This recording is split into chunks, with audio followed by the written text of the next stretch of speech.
Hello and welcome everyone. In today's video, I will show you how to add interests on Tinder.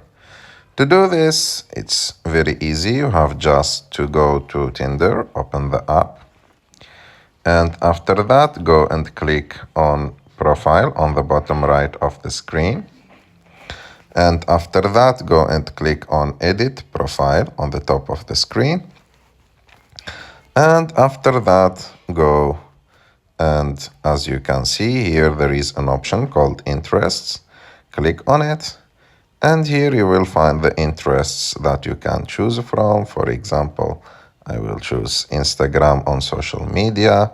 I will choose walking and click on OK on the top.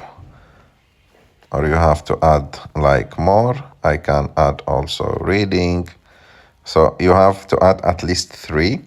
And after that, click on confirm on the top right of the screen. And the selection have been updated. And as you can see, they show like here in the interests. I hope that you like this video. If you like this video, don't forget to subscribe to our channel, to like this video, and see you in the next one.